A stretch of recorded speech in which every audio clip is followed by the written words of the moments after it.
Bueno, vamos a revisar algunos lineamientos para empezar a introducirnos en el claroscuro desde lo básico.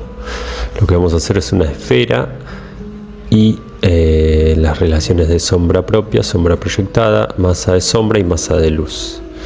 Lo primero que voy a establecer es esa diferencia entre masa de luz y masa de sombra, que es lo que estoy sombreando ahora. Y lo que sombreo en este momento es sombra propia. Ahí vemos cómo sombreo lo que dice sombra propia. Ahí paso a la sombra proyectada.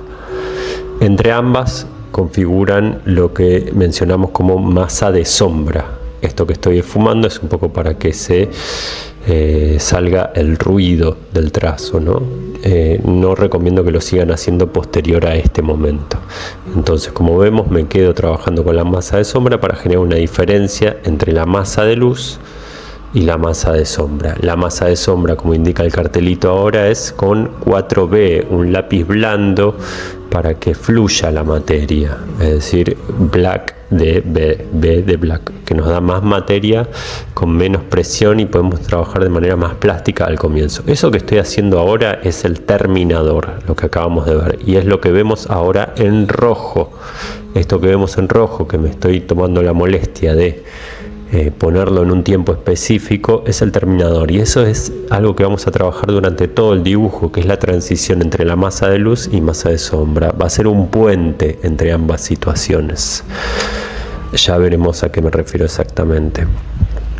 Ahora vamos a ver cómo continúo sombreando ahora sí la masa de luz, y la masa de luz la vamos a trabajar con un 2H. Como vemos, yo estoy yendo a partir de la circunferencia que se generó por el mismo terminador hacia un punto de luz hipotético que estamos inventando ahora. Pero vemos como todo el tiempo me estoy dirigiendo como si fuera de costado hacia ese punto de luz, desde distintos puntos del círculo que es la masa de luz. Es decir, desde los distintos puntos de la circunferencia me voy dirigiendo a ese punto de luz hipotético a través de superposiciones. Lo que yo estoy buscando para la masa de luz tiene que ver con transiciones, o si se quiere en un lenguaje específico, pasajes. Todo el tiempo voy superponiéndome para que se vaya generando lo que también popularmente se conoce como degradé.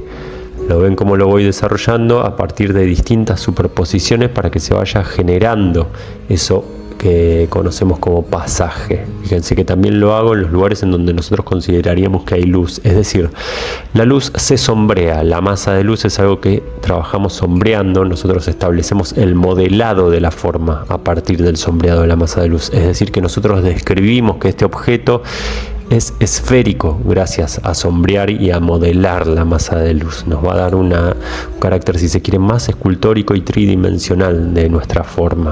Entonces vemos cómo sigo superponiendo para dirigirme a ese punto de luz. En la medida en que mi trabajo de superposición se acerca al terminador o a los extremos, se va volviendo más denso, es decir, más oscuro se va volviendo toda esta superposición en la medida en que se acerca al terminador. Como estamos viendo, sigo superponiendo para que cada vez se genere una superficie más pulida.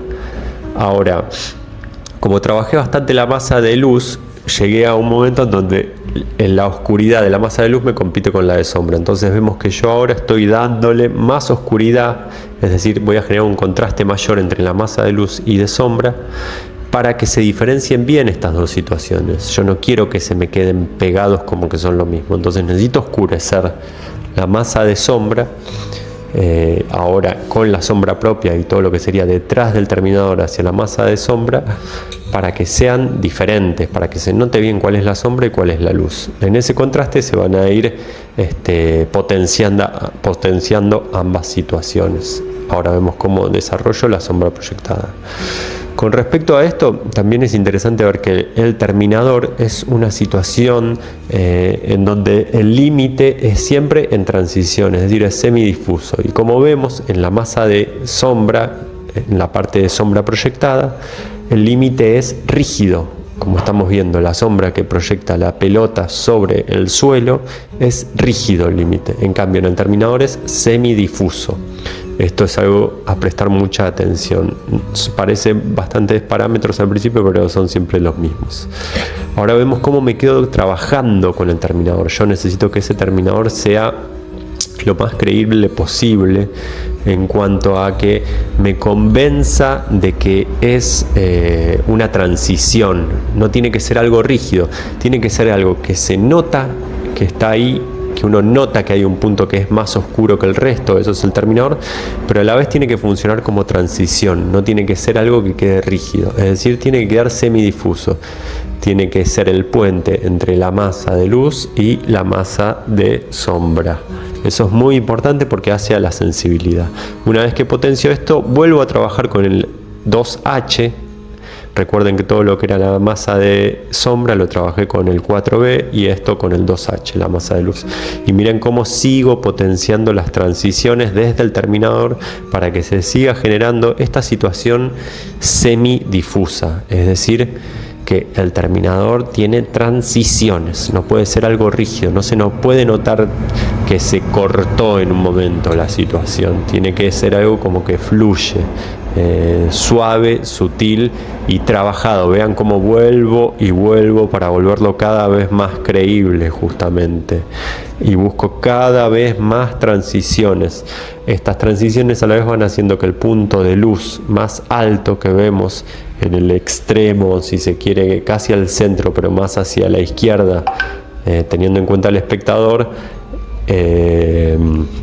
sea el punto alto de luz. Gracias a todas estas transiciones que estoy generando y que vamos a ver después en el resultado final, se van a notar mucho que ahí está el punto más alto de luz. Vuelvo con el 4B ahora a trabajar en la masa de sombra para que el terminador sea más efectivo, para que haya más contraste, pero vean cómo todo esto es un trabajo de cierta insistencia, es decir, uno va y vuelve, lo tantea, lo busca, va buscando cada vez más volumen. Acá en el video yo no voy a llegar a hacerlo todo, pero voy a subir adjunto a este video la imagen escaneada de cómo quedó con un poco más de trabajo. De todos modos, esto es una primera aproximación que veremos potenciada en siguientes trabajos.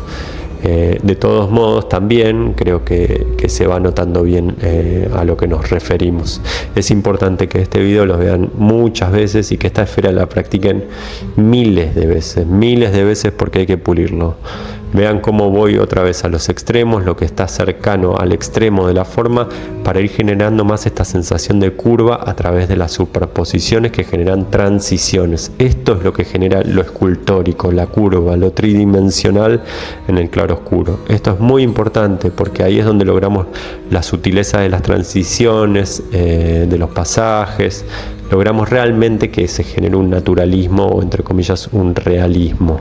Así que bueno, por ahora esto, y lo vemos en clase o en próximos videos.